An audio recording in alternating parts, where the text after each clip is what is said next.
City 18 পৰৱৰ্তী অংশলৈ উভতি আহিছোঁ এই মুহূৰ্তত পুনৰ আহিছোঁ বিকাশ দুবেৰ প্ৰসংগলৈ 3 জুলাইত 8 আৰক্ষীক হত্যা কৰা কানপুৰৰ গ্যাংষ্টাৰ বিকাশ দুবেৰ মৃত্যু বৃহস্পতিবাৰে উজ্জয়িনত গ্ৰেপ্তাৰ হোৱা বিকাশ দুবে কানপুৰলৈ নি থকা অৱস্থাত আৰক্ষীৰ এনকাউণ্টাৰত মৃত্যু হয় বিকাশ দুবেৰ বিকাশক কানপুৰলৈ নি থকা বাহনখন দুৰ্ঘটনাগ্ৰস্ত হোৱাত আৰক্ষীৰ পিস্তল কাঢ়ি পলাবলৈ চেষ্টা কৰিছিল বিকাশ Dubey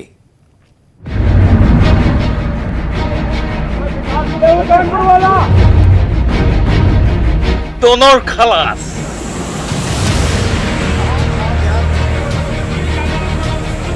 Encounter of Safa Kanpuria Don Vikas Dube Thorapura 24 ঘণ্টাৰ ভিতৰতে গেংষ্টাৰ দুবেৰ কলা হত্যাৰ end বৃহস্পতিবাৰে পুৱাই উজ্জয়িনীৰ মহাকাল মন্দিৰত দীৰ্ঘায়ু কামনাৰে পূজা দিবলৈ গৈছিল কানপুৰীয়া গেংষ্টাৰ বিকাশ দুবে নিয়তিৰ পৰিহাস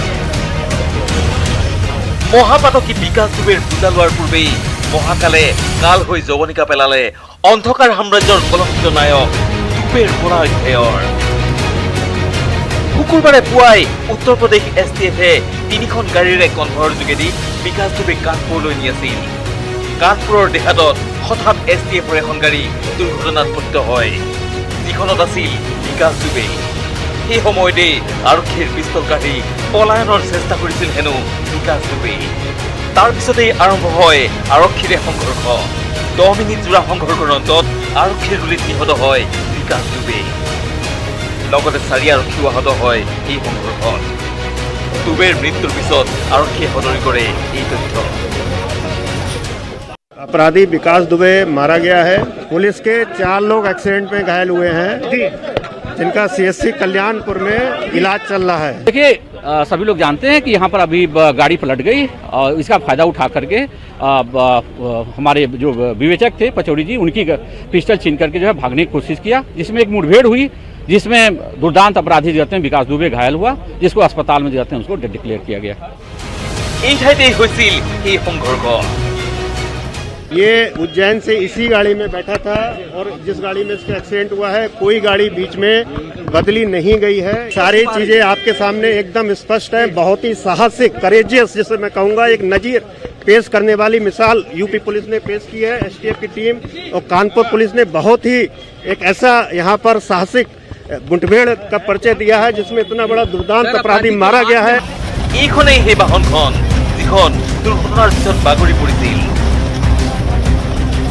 आरक्षीर दाबी आत्मरक्षार स्वार्थते विकासक उलियाबले बाध्य হৈছিল आरक्षी विकास दुबे आ रहा था उसमें STF की गाड़ी पलट गई और पलटने के बाद से उसके बाद से उसने पुलिस की वेपन छीनने की कोशिश की भागा उस दौरान पुलिस ने भी रिटेलिएटरी फायर किया है और उसमें घायल हुआ जो बाद में हॉस्पिटल में ले जाया गया और वहाँ उसको डेड घोषित किया गया है।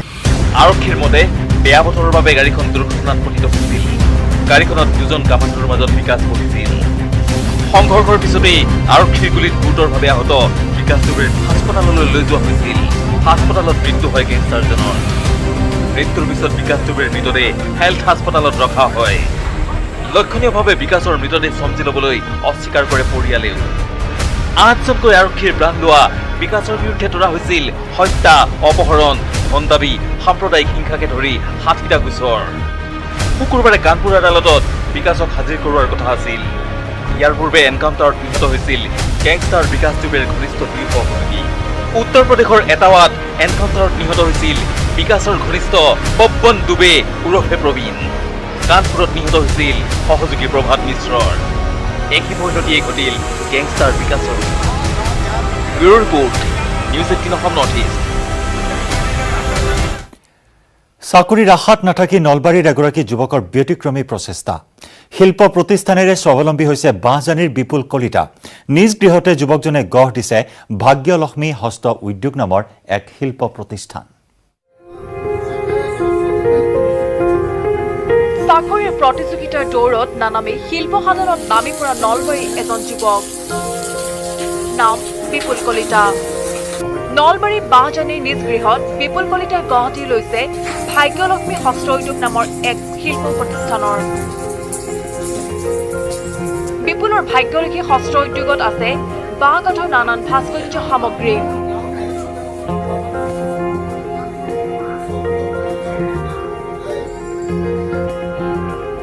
এই সকলোবোৰ নিৰ্মাণ কৰিছে বিপুলে নিজে।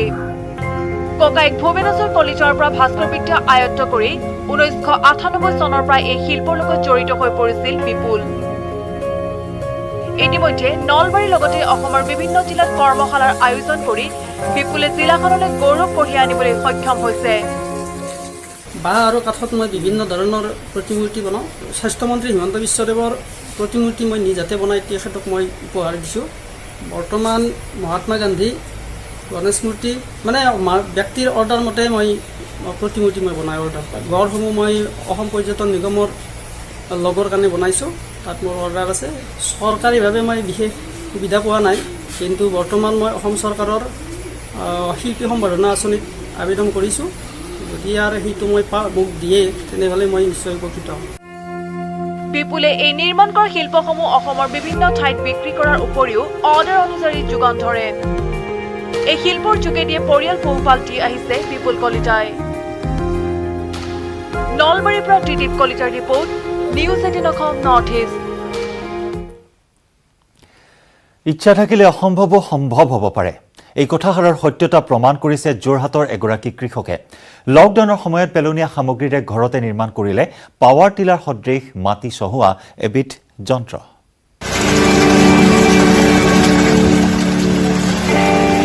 লকডাউনৰ ফচল সৃষ্টিশীলতাৰ অনন্য নিদৰ্শন। এই যুৱকজনৰ নাম দেৱজিৎ দত্ত। ঘৰ যোৰহাটৰ মেলেং গায়ন গাঁৱত। পেছাত এইজন যুৱক এগৰাকী খেতিয়ক। দীৰ্ঘদিনীয়া লকডাউনৰ সময়ত দেৱজিৎ দত্তই একাগ্ৰ সাধনা আৰু সৃষ্টিশীলতাৰ বলত ভঙা চিঙা সামগ্ৰী নিৰ্মাণ কৰি উলিয়ালে এইটো মাটি চহোৱা যন্ত্ৰ। লকডাউনৰ মাজতে মই এটা কথা চিন্তা কৰিলোঁ যে আজিৰ দিনত বৰ্তমান যুগত হাল যিহেতু গৰুৰ হাল কমি আহিছে আৰু মোৰ নিজৰো কিছুমান নিজৰ মাটি আছে আৰু সেই খেতি বাতি কৰিবলৈ অসুবিধা হয় আৰু এহাল গৰু কিনিবলৈও ধৰক এতিয়া 45,000-50,000 টকাৰ প্ৰয়োজন হয়। গতিকে সেই অভাৱটো পূৰণ কৰিব পৰাকৈ কেনেকৈ এটা বিকল্প ব্যৱস্থা কৰিব পৰা যায় সেইটোকে মই চিন্তা কৰি এই যন্ত্ৰটো সাজি উলিওৱাৰ চিন্তা কৰিলোঁ। আৰ্থিকভাৱে দুৰ্বল দেৱজিৎ নাই এহাল হালৰ গৰু যোগাৰ কৰাৰ সামৰ্থ্য। সেয়ে দীৰ্ঘদিনীয়া চিন্তাৰ বলত কম দিনৰ ভিতৰতে এখন স্কুটাৰৰ ইঞ্জিন সংস্থাপন কৰি তৈয়াৰ কৰি উলিয়ালে পাৱাৰ টিলাৰ সদৃশ এই যন্ত্ৰটো। দৈনিক দুবিঘাকৈ মাটি চহাব পাৰে যন্ত্ৰটোৰ জৰিয়তে আৰু এবিঘা মাটি চহাবলৈ প্ৰয়োজন হয় 700 গ্ৰাম পেট্ৰল। দিনটোত আৰু 4-5 এবিঘা মাটি চহাওঁতে 700 গ্ৰামমান তেল লাগে। বৰ্তমানলৈকে সৈতে মোৰ এইখনত 6,500 টকা খৰচা হৈছে, যিহেতু পুৰণা বস্তু মানে ব্যৱহাৰ কৰিছোঁ। উচ্চতৰ মাধ্যমিকৰ দেওনা পাৰ হৈ এটা ইলেক্ট্ৰনিক প্ৰতিষ্ঠানৰ কাৰিকৰী শিক্ষা লোৱা যুৱ কৃষকজনে সৰুৰে পৰা মনোনিৱেশ কৰি আহিছে সৃষ্টিশীল কৰ্মত, যাৰ বাবে অঞ্চলটোৰ সকলোৰে মাজত জনপ্ৰিয় দেৱজিৎ। আমি দেখা পাই প্ৰত্যেকটো মানে নতুন নতুন বস্তু কিবা এটা আৱিষ্কাৰ কৰিবলৈ চেষ্টা কৰি থাকে আৰু কাৰিকৰী শিক্ষাত ইয়াৰ মানে জ্ঞানটো আছে। ই মানে নতুন কেনেকৈ কি চিন্তা কৰি বনাই ইয়াক মানে ভগৱানে বেলেগ এটা মগজু দিছে। আহাৰ পথাৰৰ কৃষি কামত ব্যস্ত দেৱজিতে অনাগত দিনত এটি ভূঁইৰোৱা যন্ত্ৰ তৈয়াৰ কৰাৰো পৰিকল্পনা কৰিছে। দেৱজিৎ দত্তৰ এনে কৰ্মৰাজি সঁচাকৈয়ে প্ৰশংসনীয়। প্ৰিয়কৰ পৰা Diganta Hazarika, News 18 Assam North East. শেষ অংশলৈ যোৱাৰ পূৰ্বে চিটি 18ত লৈছো আন এটি চমু বাণিজ্যিক বিৰতি।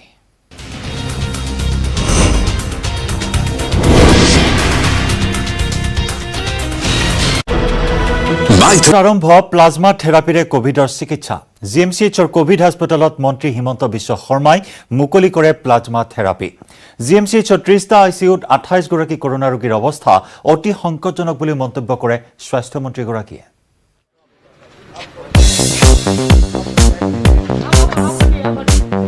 জিএমচিএইচৰ আইচিইউত স্বাস্থ্যমন্ত্ৰী doctor Himanta Biswa Sarma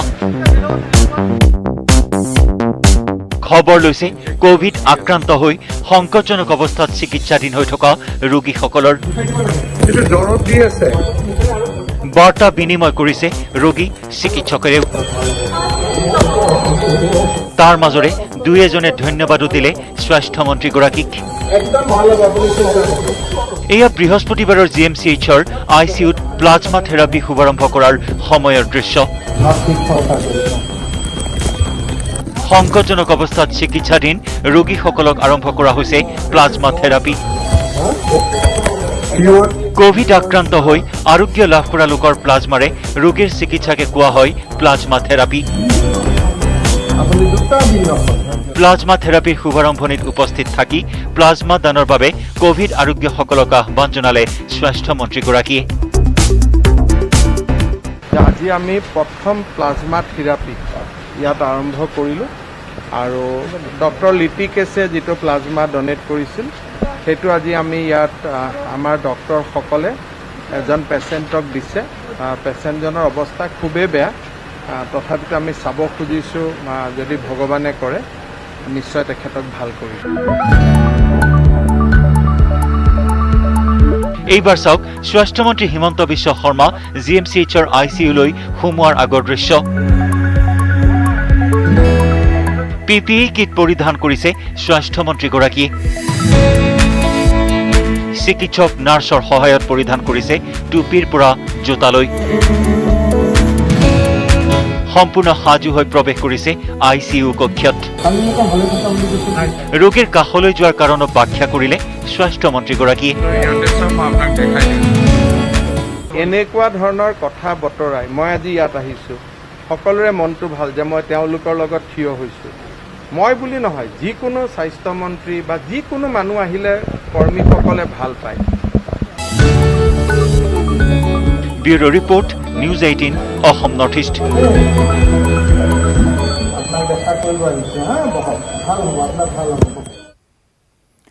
Dispur polyclinic and nursing হোমৰ 6গৰাকীৰ দেহত কৰোনা পজিটিভ এগৰাকী চিকিৎসক সহ আন 5গৰাকী নাৰ্ছৰ দেহত ওলাল কোভিড পজিটিভ ব্যক্তিগত হাস্পতালৰ পৰীক্ষাত প্ৰতিবেদন ফলাফল পোহৰলৈ আহিছে বৰ্তমান আটাইকেইগৰাকীক চিকিৎসাধীন কৰোৱা হৈছে 5গৰাকী নাৰ্ছ সহ এগৰাকী চিকিৎসক আক্ৰান্ত হৈছে দিছপুৰ পলিক্লিনিক এণ্ড নাৰ্ছিং হোমত উল্লেখযোগ্য যে ICUত চিকিৎসাধীন এগৰাকী কোভিড আক্ৰান্ত ৰোগীৰ দেহৰ পৰা সংক্ৰমিত হয় এই 5গৰাকী নাৰ্ছ আৰু এগৰাকী চিকিৎসকৰ দেহলৈ কৰোনা এগৰাকী চিকিৎসক আৰু আন 5গৰাকী নাৰ্ছৰ দেহত কোভিড পজিটিভ ব্যক্তিগত হাস্পতালৰ পৰীক্ষাৰ প্ৰতিবেদনত এই ফলাফল আৰু বৰ্তমান আটাইকেইগৰাকীকে চিকিৎসাধীন কৰোৱা হৈছে আমাৰ এতিয়ালৈকে 6 পজিটিভ আহিলে 6জনৰ আৰু বেটছ ৱাইজ আমাৰ স্ক্ৰিনিঙৰ কাৰণে গৈ আছে প্ৰায় 60জন মানৰ টেষ্ট হৈ গ'ল আৰু 240 মান আৰু 200 মান এনেকুৱা এণ্ট্ৰি আমাৰ বাকী আছে তেওঁলোক শিফ্ট ৱাইজ গৈ গৈ টেষ্টবিলাক কৰি আছে আমাৰ গভৰ্ণমেণ্টৰ যিবিলাক টেষ্ট ৰেডি কৰা হৈছে স্ক্ৰিনিং টেষ্টটো তাতে কৰি আছে এজন ডক্টৰ 5জনী চিষ্টাৰ আমাৰ ICUত মানে এজন পজিটিভ পেচেণ্ট ওলাইছিলে তাৰপিছত আমি স্ক্ৰিনিং কৰিছিলোঁ তেওঁলোকে ICUটো তাৰপিছত পেচেণ্টবিলাক আমি বেলেগ এটা ইউনিটত শ্বিফ্ট কৰা হ'ল আৰু এতিয়া ICUটো গোটেই ফিউমিগেট কৰি ষ্টেৰিলাইজ কৰি আকৌ ৰেডি কৰা হৈছে যিখিনি প্ৰট'কল থাকে 72 hours 3 days বন্ধ কৰি ৰাখি এনেকুৱা হয় সেইটো কৰিছোঁ আৰু চিষ্টাৰ্ছবিলাক তেতিয়া এমপ্লয়ীবিলাক ৱাৰ্ড বয়জবিলাক ডিউটি অফ আছে তেতিয়া আজি ৰাতিপুৱা ওলাইছে 4জনৰ কালি ওলাইছে 2জন আমাৰ মেইন ICUটো বন্ধ কৰা আছে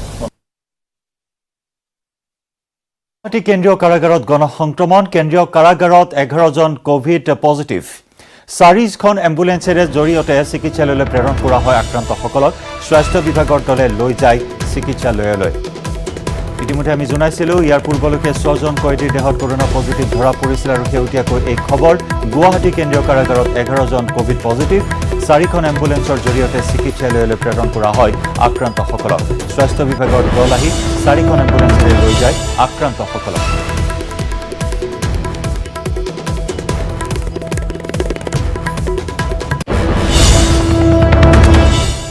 ৰঞ্জন দৈমাৰী কোভিড পজিটিভ গুৱাহাটী কেন্দ্ৰীয় কাৰাগাৰত আছিল ৰঞ্জন দৈমাৰী 4 জুলাইত সোৱাব সংগ্ৰহ কৰা হৈছিল দৈমাৰীৰ জাগিৰোড কোভিড হাস্পতাললৈ নিয়া হৈছে ৰঞ্জন দৈমাৰী পুনৰ জনাইছো 30 দহৰ ধাৰাবাহিক বোমা বিস্ফোৰণৰ অভিযুক্ত হৈ দোষী সাব্যস্ত হৈ গুৱাহাটী কেন্দ্ৰীয় কাৰাগাৰত কাৰাবন্দী হৈ থকা ৰঞ্জন দৈমাৰী কোভিড-19 পজিটিভ। গুৱাহাটী কেন্দ্ৰীয় কাৰাগাৰত আছিল ৰঞ্জন দৈমাৰী।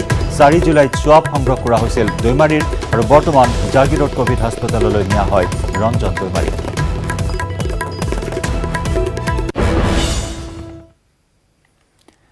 অৰুণাচল প্ৰদেশত পুনৰ ভয়াৱহ ভূমিস্খলন। এদিনতে প্ৰাণ গ'ল 8জনকৈ লোকৰ। আহত আন এজন।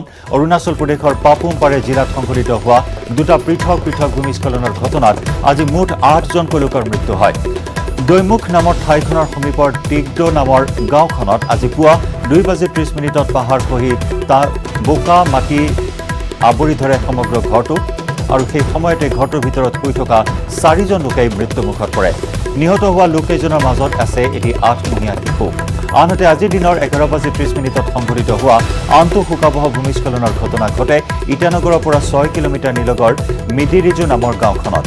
ইটানগৰ বান্দৰদেৱাৰ মাজত নিৰ্মীয়মান 4-লেনযুক্ত ঘাইপথৰ বাবে পাহাৰৰ মাটি কাটি জমা কৰি থোৱা মাটি খহি পৰাত কামদাক টাডো নামৰ ব্যক্তিজনৰ কেঁচা ঘৰটো মাটিয়ে পুতি পেলায় আৰু সেই সময়তে ঘৰটোৰ ভিতৰত থকা 6জনকৈ ব্যক্তিৰ 4জন নিহত হয় আৰু এজন গুৰুতৰভাৱে আহত হয়। সৌভাগ্যক্ৰমে ঘৰটোত থকা এজন লোকক সুস্থ অৱস্থাত উদ্ধাৰ কৰা হয়। ইপিনে ইটানগৰকে ধৰি সমগ্ৰ অৰুণাচল প্ৰদেশত বিগত 84 ঘণ্টা ধৰি বিৰামহীনভাৱে হৈ থকা প্ৰবল বৰষুণৰ ফলত ভূমিস্খলনৰ ঘটনা সংঘটিত হৈছে ধাৰাবাহিকভাৱে। যধে মধে পাহাৰ কটাৰ বাবেই ৰাজ্যখনত বৃদ্ধি পাইছে ভূমিস্খলনৰ ঘটনা। আজি ইটানগৰ আৰু দৈমুখত সংঘটিত হোৱা দুয়োটা ভূমিস্খলনৰ ঘটনা পাহাৰৰ মাটি কটাৰ বাবে সংঘটিত হোৱা বুলি জানিব পৰা হৈছে।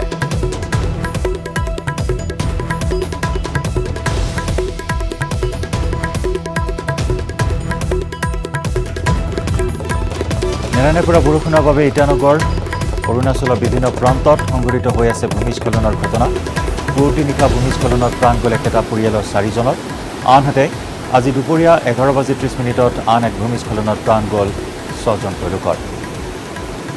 ধাৰাবাহিক ভূমিস্খলনৰ ঘটনা সংঘটিত হৈ আছে অৰুণাচলৰ ৰাজধানী ইটানগৰকে ধৰি বিভিন্ন জিলাত। আৰু দুটাকৈ ভূমিস্খলনৰ দৃশ্য এই মুহূৰ্তত আমি দেখুৱাইছোঁ।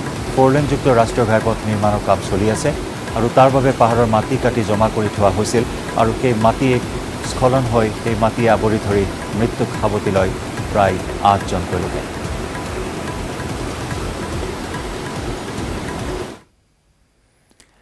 বিজেপি নেতা অশ্বিনী চেতিয়াৰ অকাল মৃত্যু। গুৱাহাটীৰ হেল্থ চিটি হাস্পতালত শেষ নিশ্বাস ত্যাগ কৰে কৰ্কট ৰোগত আক্ৰান্ত চেতিয়াই। আহোম জনগোষ্ঠীৰ শক্তিশালী নেতাগৰাকীৰ মৃত্যুত এতিয়া শোকস্তব্ধ হৈ পৰিছে সমগ্ৰ শিৱসাগৰবাসী। এই প্ৰতিবেদন আগবঢ়াই চিটি 18ৰ পৰা বিদায় লৈছো। নমস্কাৰ।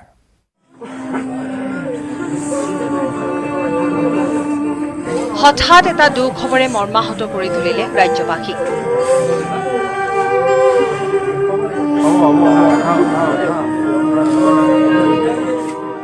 অকালতে বিয়োগ ঘটিল আটাচুৰ প্ৰাক্তন মুখ্য উপদেষ্টা অশ্বিনী চেতিয়াৰ।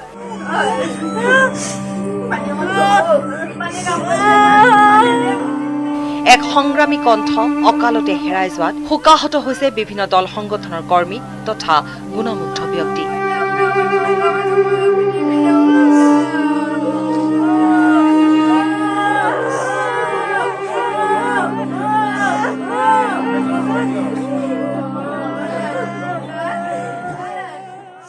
আমাৰ অঞ্চলতে নহয় গোটেই শিৱসাগৰ বা অসমক তেওঁ এজন প্ৰতিষ্ঠিত সংগ্ৰামী নেতা আছিল। তেওঁৰ বিয়োগত আমি অত্যন্ত দুখ প্ৰকাশ কৰিছোঁ আৰু তেওঁৰ আত্মাৰ সদগতিৰ বাবে ভগৱানৰ ওচৰত প্ৰাৰ্থনা জনাইছোঁ। এইখন ৰংঘৰৰ বাকৰিতে সি এইবাৰ পহিলা বহাগত কৈছিল যে অংকুৰ তই ৰং নাইকিয়া হ'ব পাৰে কিন্তু মনোবলবোৰ ভাঙি নিদিবি। এই দুৰ্যোগৰ সময়তো ইমান ই মনোবলে থকা এটা মানুহ কিন্তু অজানিতে হেৰুৱাই পিনে আমি গোটেই অসমৰ কাৰণে অপূৰণীয় ক্ষতি বুলি আমি অনুভৱ কৰিছোঁ।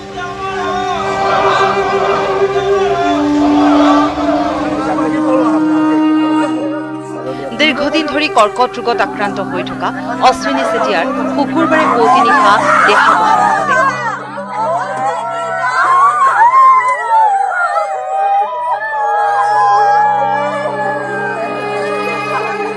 গুৱাহাটীৰ হেল্থ চিটি হাস্পতালত দেহাৱসান ঘটা অশ্বিনী চেতিয়াই শেহতীয়াকৈ বিজেপি দলত যোগদান কৰিছিল। বিগত নিৰ্বাচনত শিৱসাগৰ সমষ্টিৰ পৰা নিৰ্দলীয় হিচাপে প্ৰতিদ্বন্দ্বিতা আগবঢ়াই পৰাজিত হৈছিল। শিৱসাগৰৰ বিভিন্ন অনুষ্ঠান প্ৰতিষ্ঠানৰ সৈতেও জড়িত আছিল অশ্বিনী চেতিয়া।